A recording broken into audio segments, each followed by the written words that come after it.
everybody. That's the way to greet everyone. Yeah, I've been gone for like a week doing stuff, being a human, and now we're back and we're gonna talk about Destiny 2, or well, kind of Destiny as a series. And this isn't, what the fuck is that? This isn't really gonna be a video of like, well, I mean, I haven't really made review videos anyway, but this isn't going to be that either. It's going to be something a little bit more, I don't know. I just kind of want to talk about the series and where it might head and kind of what I feel about it and how I'm able to have fun playing this, because a lot of people don't have fun playing this game, which makes a lot of sense, and sometimes I don't really have a lot of fun playing it also. But this is, I don't really know how to start this. Like, when Destiny first was announced, people kind of thought it was an MMO. And, I mean, I kind of thought that as well. Bungie didn't really do a great job telling anybody what the fuck their game was. And they kind of dodgily answered questions. At least people from their PR did. Like, people would ask, how big is this game? Is it open world? And you'd get the response of, the game is truly massive. Cool. What does that mean? You know, like, that could mean anything. I'm gonna have to cut for a second. Alright, love it. Love having videos interrupted when I recorded one in like 2 weeks, but I'm out of breath. I ran around. Anyway,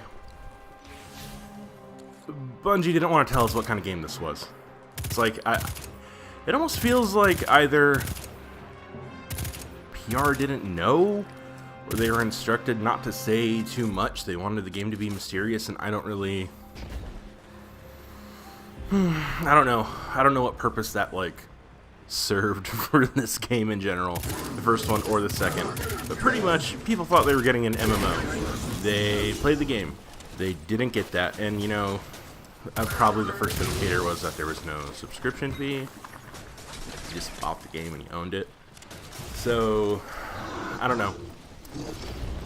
Basically, Destiny is first-person shooter Phantasy Star Online, if you really think about it. You have a social area where you meet up with your friends, you select your very limited quests that you have, and you repeat them ad nauseum until you're sick of it, until you get the shit you want to wear.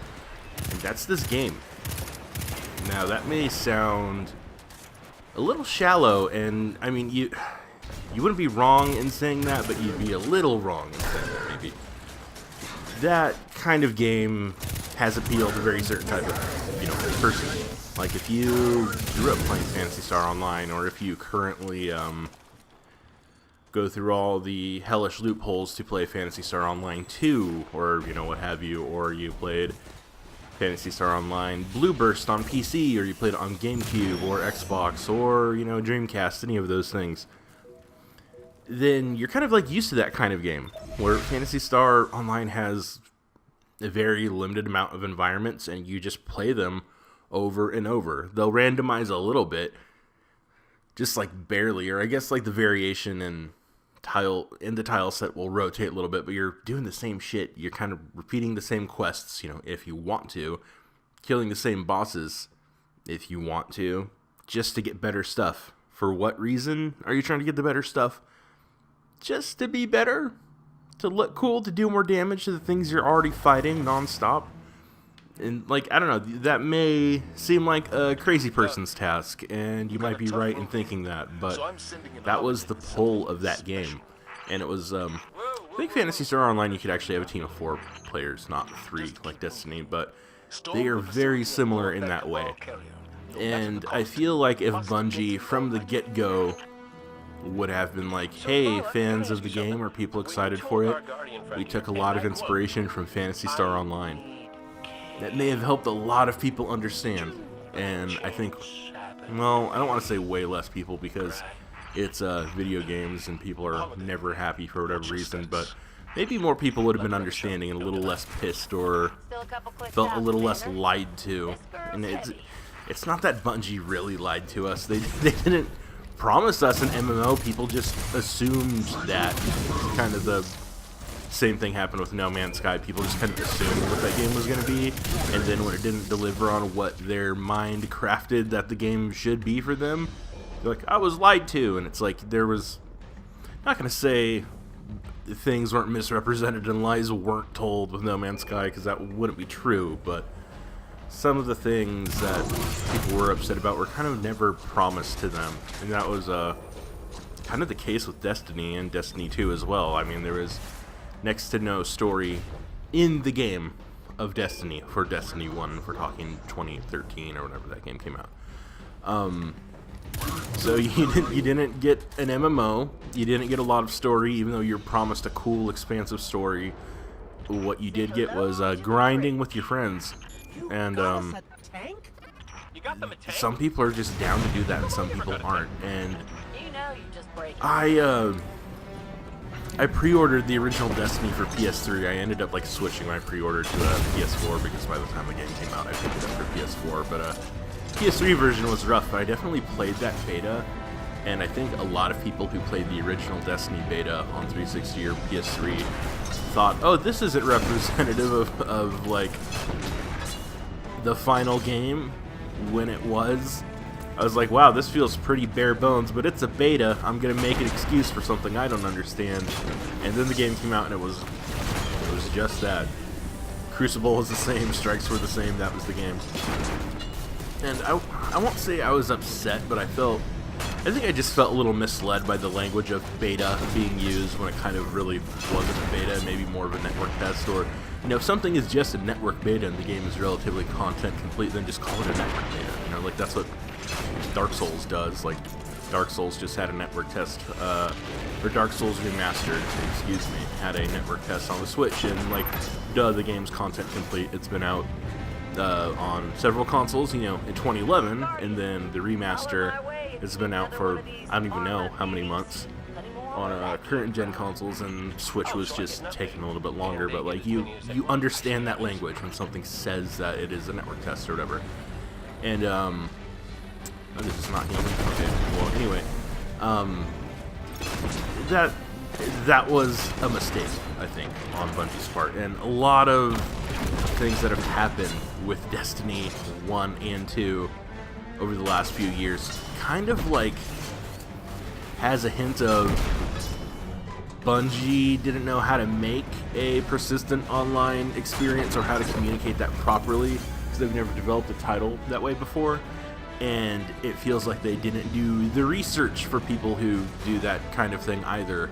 Like, I don't know, if you want to understand how to communicate with your community for an expansive online game, you take a look at Blizzard with what they do with, World of Warcraft and things like that. Take a look at Square Enix with Final Fantasy XIV and understand that, like, constant communication, clarification, and, you know, all that stuff is, like, what these types of games need, and I don't think Bungie was ready for that. They just assumed, we're Bungie, people are going to take what we give them, and they're going to like it, which is, not great. And I mean, that's all conjecture, you know, I haven't heard that anybody actually said that. That's just what it feels like to me. But in any case, like, we don't we don't pay subscription fees to play Destiny 1 or 2. We're going the expansion route. Sometimes that feels like a lot of money, especially since Forsaken just came out for Destiny 2, and it's like it's like a $40 expansion or some shit. I try to not even think about how much money I spent on it, because I'll feel icky.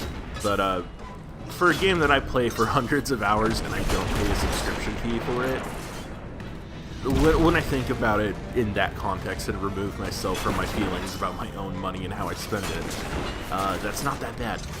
It's not that bad to pay money for an expansion every now and then to have your game get thicker. Is this tank dying? Oh yeah, sure is. Let's get this other one. The override should be nearby. That's how they are choosing to expand their game, and honestly, that's kind of what Phantasy Star Online did as well. Like, when be that due to technical limitations, like, it's not like the Dreamcast had a bunch of internal memory for updates or anything. The Dreamcast only had enough internal memory to save your network settings, and that was kind of it. and then the VMU had no space at all. Like, it was easy to fill up a VMU with like only like a dozen save games, because some games just took a bunch of space on your memory unit. But when Phantasy Star Online needed an update, they just rolled out version 2 on a disc that you had to just go buy for, I don't even know how much that was. I was too young to remember what the MSRP of that game was, because it was kind of weird. But yeah, that was their only avenue for updating the game. There's a big problem with cheating and things of the like, and the game did have a subscription fee originally in Japan, but not in the US. And by the time version 2 rolled out, they were like, hey, what's a good way to curb cheating and kind of make our money back on this? Well, we're gonna charge a subscription fee to American players now, which I assume maybe there was some outrage at the time. Maybe the internet outrage was a little bit less because you had to go through so many loopholes to use the internet in the first place. Maybe people didn't care that much, but that happened, but that was okay, and that was successful until the Dreamcast unfortunately died. And I don't, think that, well, I won't even say the death of Phantasy Star Online, because it didn't really have a death. It just was ported to other consoles, and the server stayed live for a long time on those other versions. Like the GameCube version had an additional story episode. It was Phantasy Star Online Episode 1 and 2 Plus is what that was called. Or there's an original, then there was a Plus that just had a lot more content, and there were like a couple DLC quests, like enough to fit it on a memory card, but not, destroy some used GameCube or whatever. And the Xbox version followed that same model. And then the game went away as the consoles went away, but the game itself never flopped really. It was the Dreamcast and all sorts of things going on with Sega internally in their hardware that didn't really have anything to do with that game. So that model can succeed. I mean, that's the same model that Guild Wars uses. Like, you don't have to pay to subscribe to Guild Wars, but every now and then an expansion's going to roll out, and you can buy it. And then every now and then there's currency or cosmetics that you can buy, just like Destiny. I think I've never purchased any of that shit myself in either of the Destiny games. I think you use silver or silver coins or some shit like that to buy cosmetic stuff or shortcut yourself through a mod. A lot of people were upset about the mod economy in Destiny 2 when it came out, but I have never spent any money on a mod ever, and I've been absolutely fine. So anyway, yeah, that is kind of like when I think about what Destiny is. I don't think about it as an MMO because it's really not. You're really only seeing a bunch of other players in specific, I guess we'll call them phases. That's typically what you call them in an MMO sense, is you'll enter a phased zone and you'll see people kind of load in, and this is the part of the game where we're going to allow you to see other people for no reason. Like, you could go, up to somebody and bug them and group up with them or whatever if you want, and then you will stay phased together permanently until you disband your group. But other than that, it's just like you see people there and a social hub, unless you enter a queue for a cooperative or PvP activity. Otherwise, you're by yourself, and you can play the whole game by yourself. I beat the entire campaign on Destiny 1, 2, by myself, and like I'm playing Destiny 2 on the Xbox One right now, and I have the game for PS4 because that's where most of my friends play it, and I played through the campaign with all 3 character classes by myself there, just because it's kind of like a race to the end game. You want to like get the campaign over with. Like, it's fine, it's fun at the time, but you want to really get to the end and hang out with your friends and wear cool guy stuff and get strong. So that's what I did, and that's how Phantasy Star Online was as well. You could play most of that by yourself, or some missions had the option to like kind of set the difficulty to one player as opposed to a co-op experience. And these games have so many similarities to each other, but I haven't seen all that much comparison amongst them. Like, there definitely are a little more MMO elements in the Destiny franchise than there were in Phantasy Star Online, but honestly, that's probably just because the technology isn't as limited. So it's like, yeah, let's let you see people out in the playing field every now and then. Ooh, I love tank missions. Anyway, So, like, I'm a big fan of Phantasy Star Online. I kind of, like, I've dabbled in MMOs before, but they never really stick with me all that hard, and I feel like MMOs, like, if you don't have the time or the attention span to really stick with them, you're actively punished pretty much every minute you're not playing because you're paying a monthly fee to play the fucking game. Oh, no! And, you know, if you're not, everybody's blowing past you, and there's, like, not a ton you can do yourself in MMOs, or, I mean, you can, but it's not all that fun. But, Destiny kind of avoids that space for me. Like, I have friends who are on Destiny 2 pretty much every night, and, most of the time we don't even play with each other, unless we go out of our way. Sometimes we'll see friends are doing things, and I'm like, nah, I'm gonna play by myself, and I can still have fun doing that like I did in, Phantasy Star Online in a very similar way, and I think that's the best comparison for these games, as opposed to comparing Destiny to an MMO, which it isn't. I don't know if it ever aimed to be, but I mean, that's not anybody's fault for thinking that, because Bungie kept us in the dark, which is just what they do for whatever reason.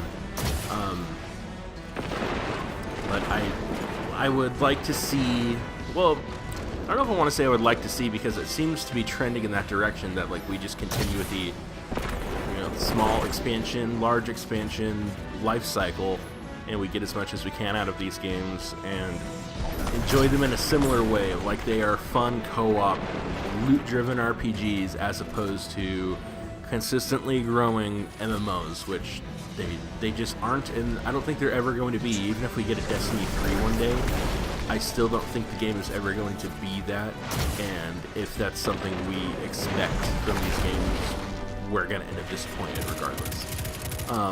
Yeah, this video didn't have a ton of point to it. I just, like, wanted to share my feelings on Destiny, which I guess is what I do with all the videos I do, and, again, apologies for, like, missing a week or two, or however long it was. I was just doing human being things and actually trying to, like, have some fun, I guess, which I'm not great at doing, so I let myself do that for a little bit.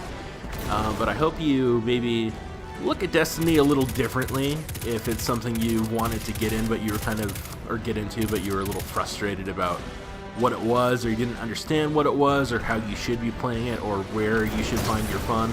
Maybe it makes a little more sense, maybe it doesn't, but I hope I opened your eyes to something and you get to have fun with this game. Anyway, I will talk to you all later whenever I make another video. Let's see if I can die real quick before, oh no, I persevered. Anyway, thanks for listening to me babble. Goodbye, friends.